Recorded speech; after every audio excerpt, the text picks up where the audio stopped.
Assalamualaikum warahmatullahi wabarakatuh. Hai teman-teman, kami dari kelompok 9 akan mempresentasikan hasil diskusi kami mengenai struktur dan desain organisasi dari PT Astra Internasional.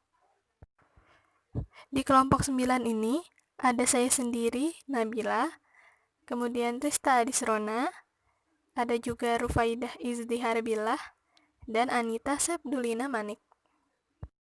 Yuk, langsung aja. Jangan lupa disimak ya teman-teman. Struktur dan desain organisasi. Struktur organisasi adalah suatu susunan dan hubungan antar tiap bagian sesuai posisi yang ada pada perusahaan. Sedangkan desain organisasi merupakan proses perkembangan, hubungan dan penciptaan sebuah struktur. Jadi, dapat disimpulkan bahwa struktur itu menjadi hasil dari proses desain. PT Astra International Tbk merupakan perusahaan multinasional yang bergerak di berbagai bidang. Pada mulanya, perusahaan ini memiliki nama PT Astra International Incorporated, sebelum akhirnya berubah nama menjadi PT Astra International Tbk pada tahun 1990.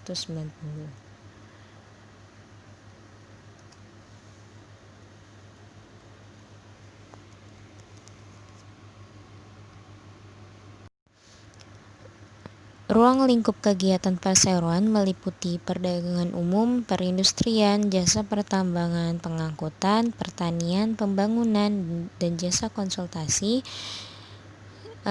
Selain itu, ruang lingkup kegiatan utama entitas anak meliputi perakitan dan penyaluran mobil, sepeda motor dengan suku cadangnya, penjualan dan penyewaan alat berat, pertambangan dan jasa terkait, pengembangan perkebunan, jasa keuangan, infrastruktur dan teknologi informasi.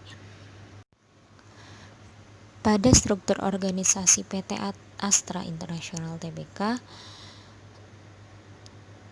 Dewan Komisaris menempati posisi tertinggi pada strukturnya. Kemudian dilanjutkan dengan Dewan Direksi dan Chief Executive Officer.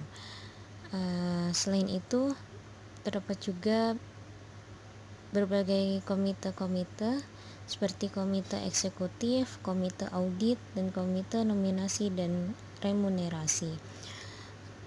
PT Astra International Tbk juga memiliki anak perusahaan atau dapat dibilang PT Astra International ini memiliki pembagian grupnya sesuai dengan produk-produk yang akan dikembangkan, akan dihasilkan gitu. Grup-grup ini berada di bawah naungan dari PT Astra International.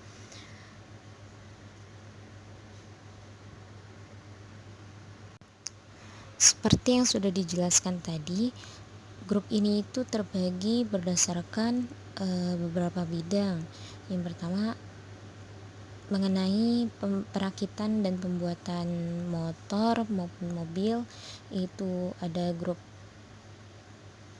Honda Motorcycle atau AHM, kemudian ada Toyota, terus lalu ada di bidang finansial dan logistik, lalu ada di bidang pertanian yaitu Astra Agribusiness, dan masih banyak lagi.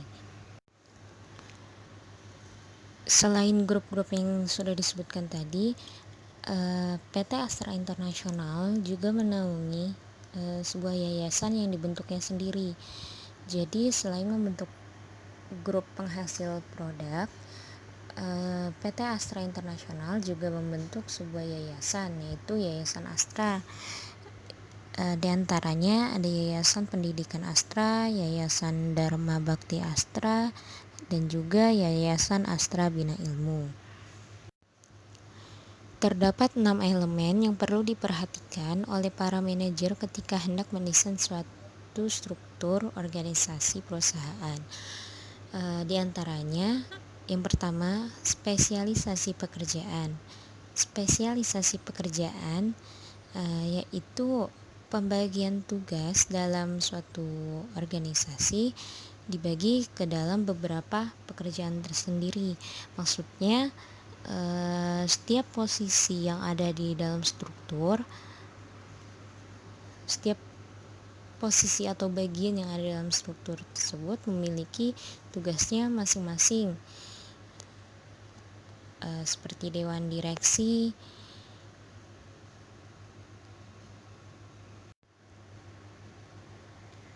yang bertugas untuk memimpin perusahaan dengan membuat kebijakan perusahaan, lalu memilih dan menetapkan dan mengawasi tugas dari karyawan dan para manajer, grup-grup yang sudah dibentuk, lalu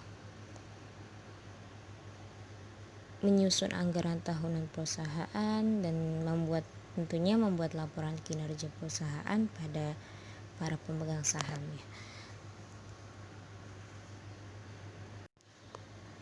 Yang kedua ada departementalisasi.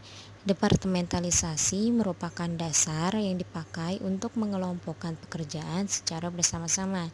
Departementalisasi dapat berupa proses, produk, geografi, dan pelanggan. Pada PT Astra International, departementalisasi produk dibedakan berdasarkan lini produk yang dibuat. PT Astra International Tbk memiliki banyak produk yang dihasilkan oleh beberapa grup. Perusahaan ini bergerak di berbagai bidang. Setiap produk yang dihasilkan memiliki target konsumen masing-masing, sehingga pekerjaannya memiliki model yang berbeda dan dapat membedakan sistem pengerjaan itu sendiri. Lalu, departementalisasi geografinya dibedakan berdasarkan pembagian wilayah. Setiap grup seperti PT Astra Honda Motor dapat melakukan sistem manajemennya masing-masing sesuai wilayah yang menjadi targetnya. Namun, pengorganisasian tetap dipimpin oleh PT Astra International Tbk. Yang ketiga, rantai komando. Rantai komando merupakan garis otoritas atau kewenangan yang bersifat kontinu dari tingkat paling atas hingga paling bawah dalam menjelaskan siapa melapor kepada siapa. Untuk lebih jelasnya, garis komando pada PT Astra bisa dilihat lewat struktur perusahaan yang akan ditampilkan kemudian. Lalu yang keempat, rentang kendali. Rentang kendali merupakan jumlah karyawan yang dapat secara efektif dan efisien disupervisi oleh seorang manajer. Lebar rentang kendali dipengaruhi oleh keserupaan tugas, kompleksitas tugas, dan standarisasi tugas. Kelima, sentralisasi dan desentralisasi. Sentralisasi merupakan tingkat di mana pembuatan keputusan dikonsentrasikan pada titik tunggal dalam organisasi atau terpusat pada level atas perusahaan. Sedangkan desentralisasi, organisasi di mana pembuatan keputusan didorong ke bawah pada manajer yang lebih dekat pada tindakan. Pengambilan keputusan yang bersifat sentralisasi pada PT Astra biasanya terkait dengan keuangan perusahaan, sedangkan pengambilan keputusan yang bersifat desentralisasi biasa dilakukan pada pengambilan keputusan dalam pekerjaan-pekerjaan yang bersifat teknis. Yang keenam, formalitas. Formalitas merupakan tingkat di mana pekerjaan dalam organisasi distandarisasi dan sejauh mana perilaku karyawan dipandu dengan aturan dan prosedur. PT Astra ini sendiri memiliki tingkat formalisasi yang tinggi. Hal ini dapat terlihat dari bagaimana PT Astra memiliki Code of Conduct yang tertulis dengan jelas. Code of Conduct ini berisikan standarisasi perilaku dalam perusahaan seperti etika bisnis dan etika kerja. Macam-macam organisasi. Macam-macam organisasi itu ada yang berdasarkan proses pembentukannya, kemudian kaitan dengan pemerintahnya, berdasarkan skalanya, tujuannya, dan bagaimana bagian organisasinya. Nah, PT Astra dalam proses pembentukannya merupakan organisasi formal karena organisasi tersebut dibentuk secara sadar dengan tujuan tertentu. Nah, PT Astra ini pasti tujuannya untuk mencari laba. Kemudian, berdasarkan kaitannya dengan pemerintah, PT Astra merupakan organisasi resmi karena dalam pendiriannya memerlukan perizinan. Kemudian, yang berdasarkan skala, PT Astra merupakan organisasi yang besar, bisa dilihat dari bagian organisasi yang cukup rumit dan kompleks. Kemudian, berdasarkan tujuan, PT Astra merupakan organisasi bisnis yang ditujukan atau bertujuan untuk komersil dan semua tindakannya menghasilkan laba. Berdasarkan bagian organisasinya, PT Astra Internasional merupakan bagian dari segitiga vertikal. Nah, ini merupakan struktur organisasi PT Astra Internasional. Secara sekilas, ini terlihat seperti vertikal, tetapi sebenarnya ini horizontal, yaitu organisasi berbentuk datar melebar ke samping kanan dan kiri dan mempunyai rantai perintah yang pendek dari posisi paling atas ke posisi yang paling rendah. Nah, itu dia presentasi yang dapat kami sampaikan kepada teman-teman. Mohon maaf apabila banyak kesalahan. Semoga kedepannya kita dapat lebih baik lagi. Dan terima kasih atas segala perhatiannya. Wassalamualaikum warahmatullahi wabarakatuh.